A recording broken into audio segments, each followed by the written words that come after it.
Hey guys, this is Mel, and I'm back to talk about The Flash. 3 episodes. Episode 515, titled King Shark vs. Gorilla Grodd, which premiered March 5th. 516, Failure is an Orphan, which premiered March 12th. And 517, Time Bomb, which premiered March 19th, 2019. All 3 on the CW. I'm recording 35 minutes after 517 has aired, so huge spoiler alert. If you haven't seen the episode already, please go do so first. Then come back and see what I have to say about the episode. Otherwise, my other video reminders are up on screen. Take a moment to remind yourselves of those, especially the fact that I have not read any of the comics. So anything that I pick up or predict or what have you is strictly from what I've seen on the screen. I'm not getting it from any other outside source or anything like that.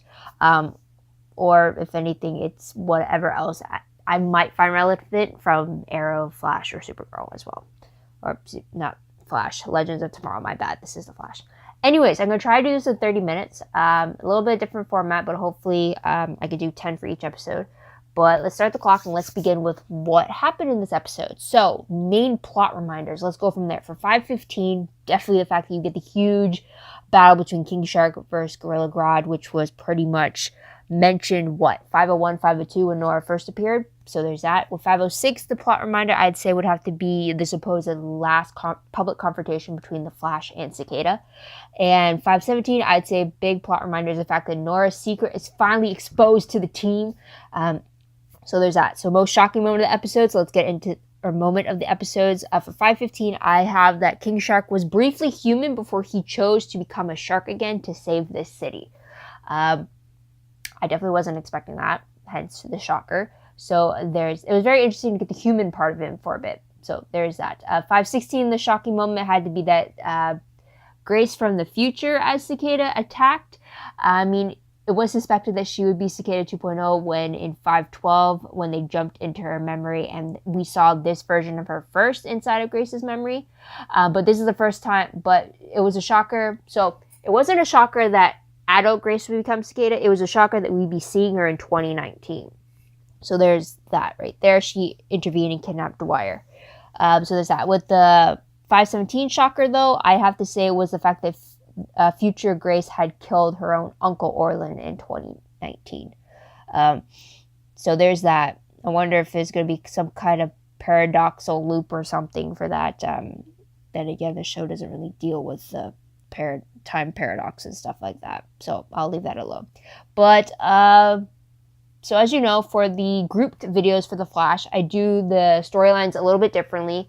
Usually there's about 3 of them. First one usually is specific for the episode itself. The second one so far has been linked to the Medicure. And the third one has always been a side inkling of Sherlocks Investigation, either on Nora or something else. So with the storyline A, as I'm going to call it, for 515, we have what I call the telepathic takeover. This is pretty much Gorilla Grodd escaping Argus on the night of the Enlightenment, and then he wants to take control of the city, so he then tries to attack King Shark and the device he needs to communicate in order to amplify his power. After all this, Gorilla Grodd is put in a medically induced coma so that his powers are not used while he's sedated. So there's that. With 516, the storyline A for this one is catching an accomplice. So this is where we see Joe and Cecile interrogating Dr. Vanessa Ambrose to try to find Cicada. And they try to figure out what her motive is behind that, and to the point that they convince her to bring him in to take the cure. For 517, the storyline specific for this episode, I guess you could say, is stopping Cicada when she goes after Vicky Bolin, who is a meta who has the ability to accelerate molecules to the point of explosion. And she's been keeping it from her secret, so that causes another issue that relates to Nora's conflict with keeping a secret. But anyways, so Future Grey goes after Nikki Bolin because her powers is what inadvertently killed her parents back in 2017. And it was only after Team Flash figured out why Cicada was going after Vicky Bolin in the first place. So once they figured it, she was behind the death of Grace's parents, did they realize that Cicada was Grace from the future. So there's that. So storyline B, the metahuman cure part of the show. So for 515, in regards to this storyline, we do get the first test subject for the cure being King Shark from Earth 2, who is in Argus custody. So we get to meet human Shay for a time being before he decides to retake to become a meta again, so he could be the one to stop Gorilla Grodd, because the animal part of him, or the shark part of him, is what brings him immunity to the telepathic link. So with this, though, we also see Barry forcing the cure upon King Shark, which causes him trouble between Caitlin and Cisco, since they agreed never to weaponize the cure. So there's a little bit of tension there. For 516, for storyline B, is the fact that we see Team Flash trying repeatedly to offer the cure to Cicada, which is Orlin Dwyer. And eventually he does agree after learning that Grace's wound in her head is what is turning her into a meta. So he agrees to take the cure. He does have a few stipulations to go forth. Once they do that, the plan was to give Grace the cure as well. So there's that. At 517, there's not really much in the hope of the cure for this one, except for maybe, I guess you could say, they have a completed cure, they're ready to use it. It's just trying to find new Cicada and convincing them to take it.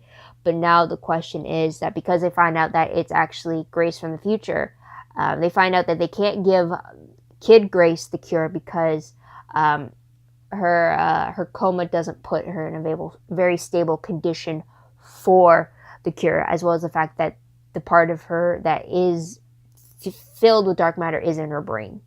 So that's kind of where the hesitance is there, but the cure is all good, ready to go. So there's that. Third storyline, which deals with Sherlocks Investigation. So in 515, we have him he doesn't really dive into his search of Nora's secrets, but in this episode he really focuses on the relationship between Shay and Tanya, which brings up the concept of what it means to fall in love with the doppelganger of your former loved one, since Shay from Earth 2 is the doppelganger of Tanya's Earth 1 husband. So then she's kind of fighting with herself, like, I can't fall in love with him, he's my dead husband's doppelganger. And then this also brings up Sherlock's own history of dating the same woman, dating many doppelgangers, marrying them, and then it not working out. So trying to figure out, like, is it the doppelganger you're dating, or is it always something different in the doppelganger that allows you to move that step forward? So that's kind of where Sherlock focuses in that episode. In 516, we see him hinting more towards having suspicions about Nora, and whether his comments, his actions, but they're like all side comments. It's only in 570 we really get him going in further for his investigation into making the connection to Eobard Thawne. He first tries to investigate to see what kind of man he is, what kind of person he could be when they find out about the time sphere. And then when finding a video in the old wheelchair, he finds a video of Eobard Thawne writing things down and uses that to verify that it is Eobard Thawne that's the other person writing in Nora's journal. So there is that. Plus the video also shows that Thawne found a way that he could change the timeline yet still keep knowledge of that timeline intact, which is through the symbols.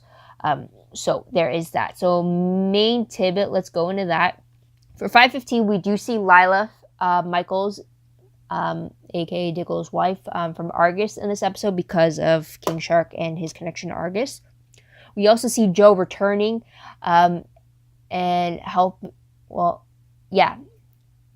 returns and also helps Iris deal with her fears of Cicada, knowing her identity, to the point that he helps her with boxing, actually, to help her boost up her confidence and her reminder that she can take care of herself, to the point that she can go back to her office, which is a lot more decorated than the last time we saw her in it.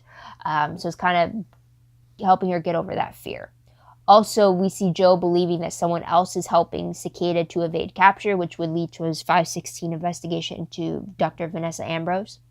And then we also find out that Wally is still in Tibbett, living the simple life, as it were. Or not the superhero life. But anyways, for 516, though, the tidbits are that Joe returns to work after 3 months away, which leads him to looking into Dr. Ambrose. So there's that. We also see Iris struggling with the idea that Nora could be leaving after they defeat Cicada. Therefore, she focuses on trying to tick things off the family to-do list in between trying to find Cicada. So that's a little distracting But there's that. Also in 2049, we see Eobard Thawne warning Nora that the timeline is struggling to shift from its original format. So that if they don't hurry soon, then something else is going to change. And he doesn't like changes in timelines because that's an unknown for him that he now has to try to figure out. He also calls her Little Runner. So there's that. Also with Thawne's timer, it reads, I think it's 18 minutes and 52 seconds at the start of the episode. So we still don't know what that timer is leading to. I'm assuming it's like the death penalty type thing, but we'll have to wait and see about that. We also find out that Nora has her own drink at Jitter. It's called the X-Espresso. So there's that. Now, for 517, the Tibbett's there. We do have the Cortex being remodeled after Cicada Grace's attack at the end of the previous episode. We also have Caitlin only appearing in one scene, and that's the last scene of the episode, with news on how Grace's powers are more advanced, in the future, and then also how she's a little too fragile to take it as a kid now because of her state.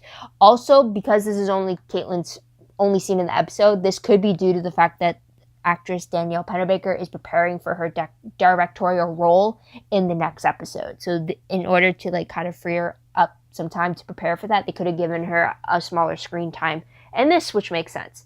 But I do appreciate that she was there during the whole exposure scene. So there's that. Also in this episode, we see Cisco and Camilla becoming social media official in that. So it's kind of like Facebook official, but they don't really specify which site they do it on, but it's out there that they're officially together. So there's that. We also see Ralph helping Camilla get a job with Iris as the new photographer for the Citizen. And it's done behind Cisco's back, so it kind of causes a little bit of tension between them. So there's that. We also see Ralph making a Spider-Man reference, which is pretty weird considering Arrow's episode this week also made a Spider-Man reference as well. So it's the exact same week for the episode, so that's pretty convenient there. But there's that. Also, Eobard Thawne's timer in 2049 reads 11 minutes and 59 seconds at the start of the episode. So again, it really looks like a death penalty type of timer. So there's that. So moving on to top favorite moments for the episodes. For 515, I'd have to say the fight between King Shark and Gorilla Grodd. I mean, for once, I didn't really expect such a size difference between them because Gorilla Grodd's already such a massive gorilla. That's a given already. But then when you put him up against King Shark, it's just like, he is tiny compared to the shark. It's just like, I wasn't expecting it, so that was just crazy. So it just made their fight even a lot more interesting to see how, Gorilla Grodd was able to gain the upper hand at times, and then vice versa. It's amazing special effects, for sure. I could see why it's was something everybody wanted to see, for sure. Also, another favorite I did have was Barry apologizing to Cisco and Caitlin about how he misused the cure and how he kind of went behind their backs after they agreed to do it a certain way. And it was great to see the three of them have their own moment and discussion about this next step for them. So I really appreciate that. I also love Joe's return.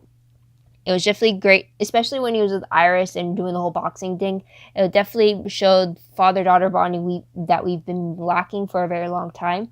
It was just great to see Joe again to impart his wisdom as well too, and try to get people back in the game type of thing.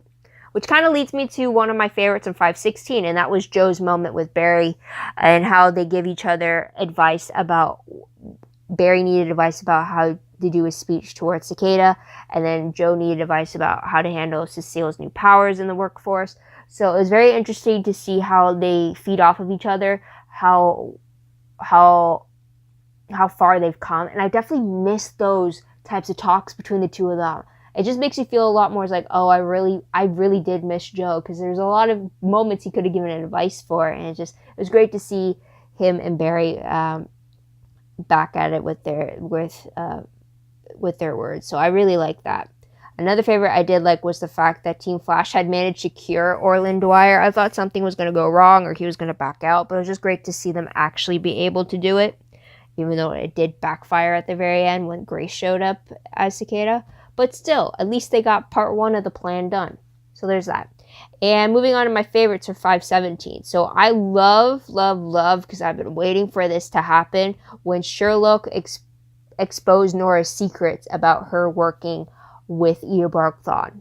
I love that he was finally able to tell the team. I love that she couldn't argue that it was a lie. And the way that it was done, the flashbacks to specific moments he was referencing to, the way that he set it up, the way he kind of like, it was just amazing. It was something I've been waiting for so long to happen, because it's just the moment we found out that she was working with Eobard Thawne, I was like, no, she needs to be caught for sure. Because it just, before at the beginning of the season, I was like, yes, I'm all for Nora. Let's get to know her. Let's trust her. And then you find out that she's working with the Reverse Flash. It's like, no, hell no. Expose her. Get her caught by the team. Do whatever. Don't give her so much trust until I'm given the answers as to why she would go to Eobard Thawne in the first place.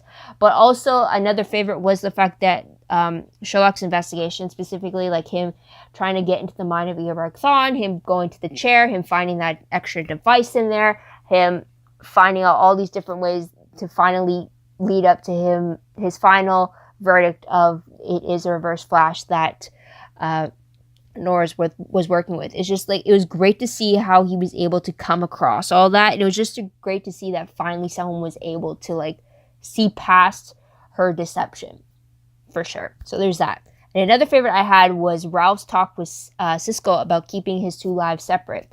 Cisco talked about how he didn't want Camilla to be part of his superhero life, because it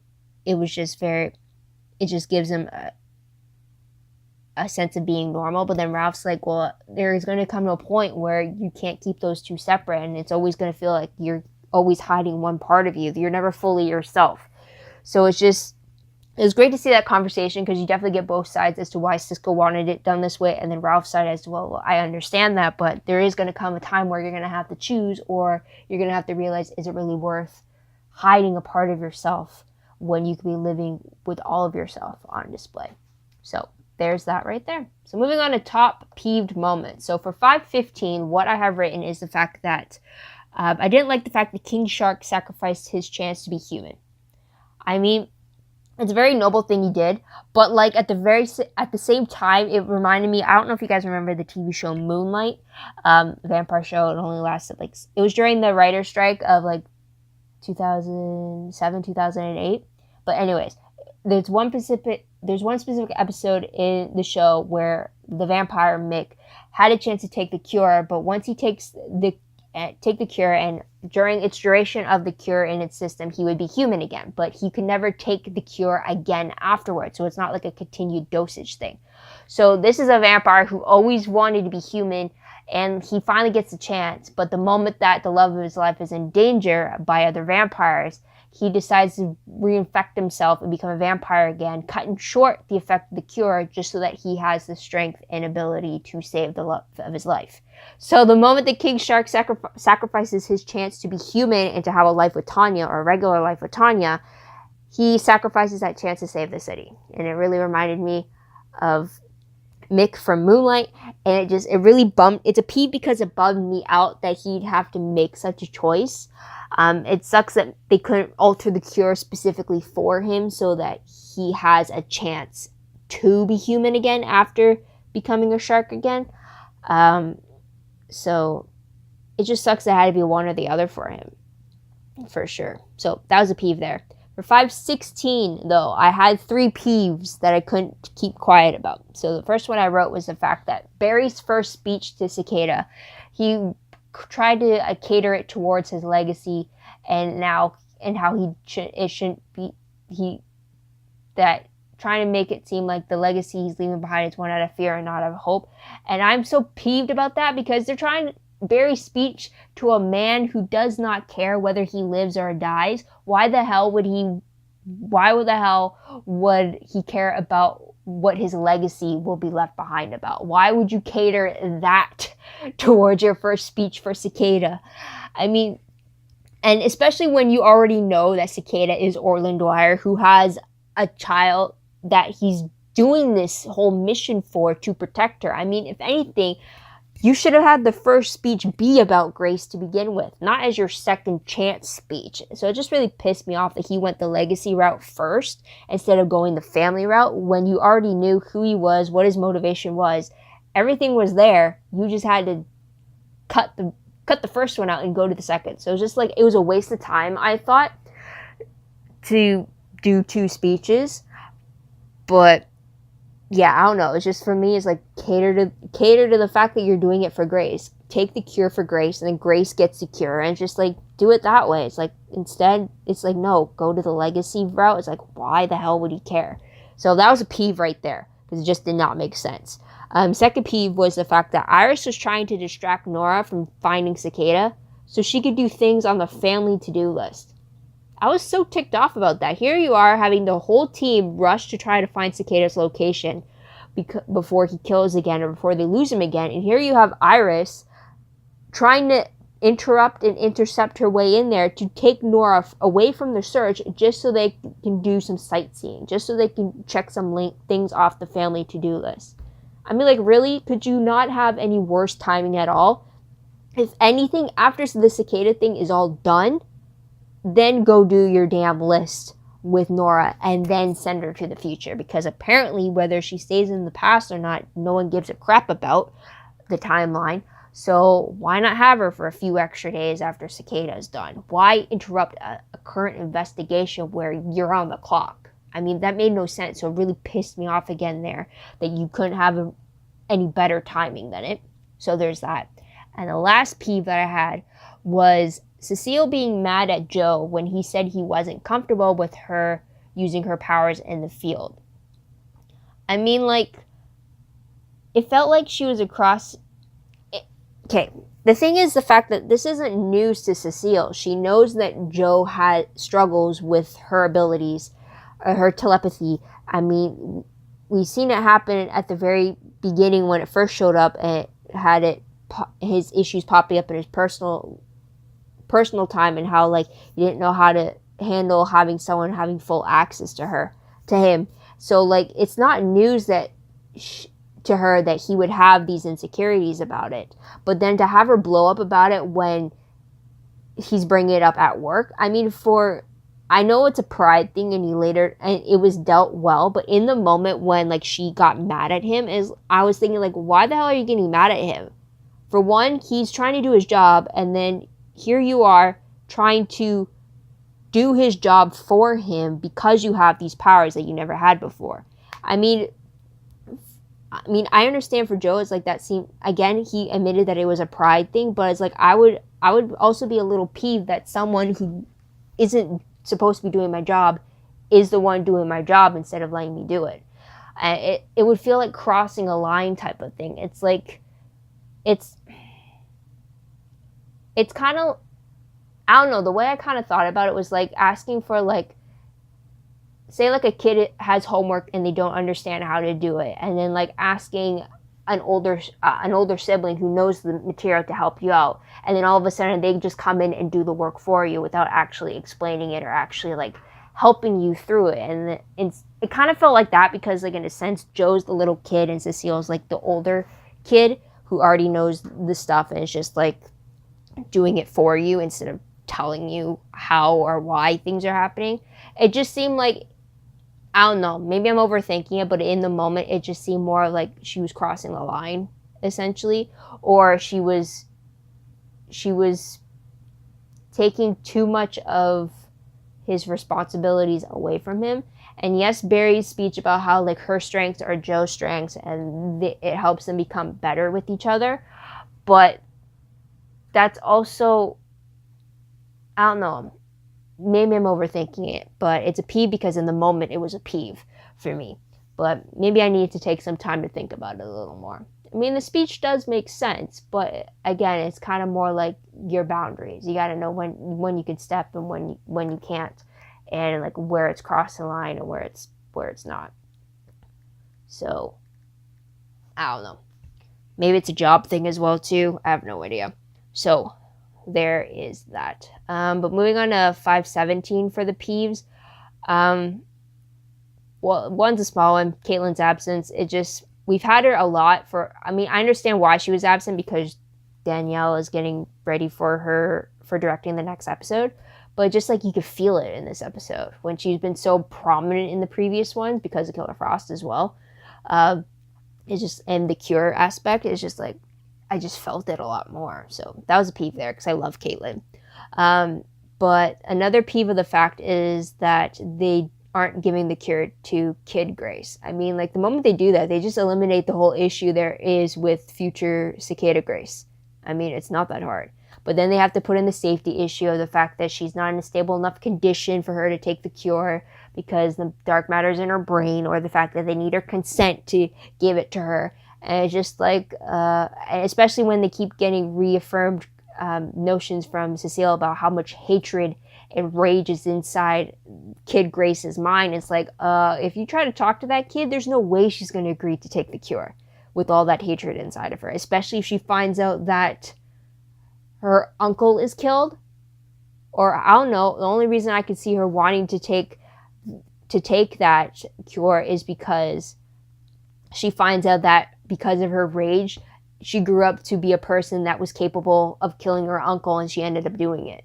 So I think that's the only way that's gonna sway her, if at all. But it just seems like, I don't know. I mean, I understand wanting to give the cure after one of the metas gets consent. That's a huge thing about that. But what do you do in this situation when it's a kid first off? So it's like, shouldn't there like be guardian consent and stuff like that, like they normally do with medicine? So there's an issue there. But then if a kid is so hopped up on rage and like revenge against metas, why would she take the cure if she has the very means to stop people she has such hatred towards? I mean, I don't see how they're going to convince her to take the cure. And the longer they don't take the cure, the longer Grace Cicada is going to be out there killing, and who knows how many people she killed. Imagine if they had just given the cure to the kid, how many people they would have saved that future Grace had already killed by creating a different timeline. It's just like, I don't know, it's a no-brainer here. Just give the kid a cure, and then you save a whole bunch of lives because of it. And I mean, Orphan already gave his consent to give Grace the cure, so how much more of a consent do you need, especially when it's a child whose influence, who has the dark matter influencing that hatred and rage inside of her, like we saw with Orphan. So it's like, I don't know. I mean, sorry if I ramble. But anyways, moving on to Cicada. Well, he wasn't featured, or the whole issue wasn't really featured in 515. So with 516, though, we see Orphan getting cured, and then Grace was supposed to be next, but future Grace interrupted that. So there's that. So we do see future Grace being the new Cicada. She kidnapped Orphan. She has these telepathic powers that take on a fiery red look when used. She also has control over the dagger. Now, it could be possible that she came back in time to get the dagger itself. Don't know why, but there's that. In 517, we see her more in action. We see her using, we find out that she used the time spear that was originally in the possession of the Flash team to get to 2019. We also see her viewing every meta attack as intentional, as in there's no accidents. So that's why she kind of targets the kill. She also explains that how in the future she views the meta plague as spreading to the point of being out of control. So there's that.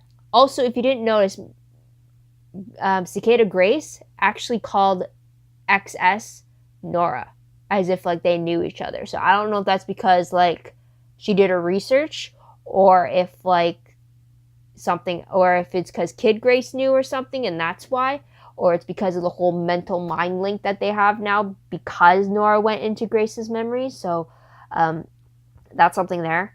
Also from the future, Cicada Grace brought a DNA tracker that actually scans a piece of DNA and then is able to track your location no matter what time you're in. So that was pretty cool. I wonder if that's any way connected to the Archer program that Felicity had worked on in Arrow. So there's that. And also, we see that Cicada Grace grew up believing that Orphan had his powers taken away from him, as opposed to him choosing to take the cure so that his powers would go away. So there's that. Moving on to questions very quickly. I didn't have any for 515, but for 516, the first one is, would it have mattered if they cured Grace first or at the same time as Orphan? I mean, I get why he would want to be cured first to ensure that the cure was safe before giving it to Grace, but I also think that if they wanted to ensure that he took the cure to kind of like, I would think that he would want to ensure that they would give her the cure if he, like, kind of like, you know how some people are like, if people are in very dire situations, like, no, you help them first, then I'll do what you want type of thing. So I thought, I don't know, I feel like they should have cured them together. Second one, does the dagger in Cicada Grace's possession still block powers like when Orphan had used it, or is it something else? I think it does. I think we saw them blocking powers in 517. I'm not sure, or if it's just the speedster's running ahead of its range before it could take effect. So that's something there. For 517, though, let's start with those questions. First one, did Thawne create the Speed Force language, or did he use that from the Speed Force as a way to get around the whole changing timelines and recording it type thing? Or did he create the language himself? So there's a timer there. I'm almost done, so that's something. Second question. Was it the dark matter all along that was corrupting Orphan about metas and feeding this hatred he had towards them? And if that's the case, could the same be said for Grace and the dark matter that's in her brain? Maybe because it's in her brain, it's doubling its hatred and feeding that, and maybe that's why she's very, like, sinister and stuff. So I wonder if that's the case, because then that's also could be that, I mean, once they cure her, she could be the sweet little kid again, who has no family now, but still. So that's a question there. And last question. Why haven't they moved Kid Grace into the pipeline to see if that temporarily negates the dark power in her brain? Because, I mean, if that's the issue, why she can't take the cure because its placement is too jeopardizing, then why not move her somewhere that could maybe diminish its effects and then give her the cure? I mean, I don't get why they haven't tried moving her yet. Or at least putting on meta-dampening cuffs on her while she's at the hospital or something, or at least some way bring down those dark matter levels in her. I mean, why haven't they done anything? Just because she's in, like, a hospital security doesn't mean, like, they can't move her to Star Labs. I mean, that's what they did with Barry. The moment that he was struck by lightning and he was at the hospital, he got transferred to Star Labs during the whole duration of his coma. Why don't they do the same thing with Grace? Because, yeah, why not? So there's that. So moving on to predictions very quickly. This will be very quick. But for 518, it doesn't return until April 16th. So that's 3 weeks away. Or a month, however way you want to spin it. But we see Team Flash diving into Nora's journal to find out the truth, starting from the very beginning. So we're going to see flashbacks for Nora and how she ended up under the tutelage of Earbark Thawne. So that'll be something there. This is also directed by Danielle Pennebaker, as I've said previously many times before. But that's going to be so exciting to see it being a Nora-centric episode, and she's doing the directing, but then it'll also explain why she's not so heavily featured in the episode, because it's not going to be centered around her. So it'll be cool about that. But also because it's 3 weeks away until the episode airs, the synopsis hasn't been released yet, so we're going to have to wait for that. But otherwise, guys, that's pretty much it. So what do you guys think of the three episodes? What do you guys like about? What do you think will happen next? Let me know in the comments down below. Love to hear your own thoughts, theories, and predictions about all that stuff. Also, don't forget to like this video, subscribe to my channel, and check out my other videos if you haven't done so already. If you want, check out my Tumblr page. The link for that is down below. I read blog, promos, web clips, quotes, gifs, synopses, news, all the good stuff, all fun in one place. Go check it out. I am behind. I'm fully aware of that. But on other stuff, I am up to date for it. So just be on the lookout for that. Also, WordPress account, link for that is down below. Anything I post online is connected to my WordPress. So it's a little more organized, it's a little more detailed, but it's still a work in progress as well. So please be gentle when you go check that out. But otherwise, guys, that is about it. Thank you so much for tuning in. Thank you so much for your patience. I hope you come back in 3 weeks to see what I have to say about Danielle's episode. But until then, check out my other videos in the meantime. But I hope you guys have a great day, great week wherever you are. And this is Mel saying bye for now.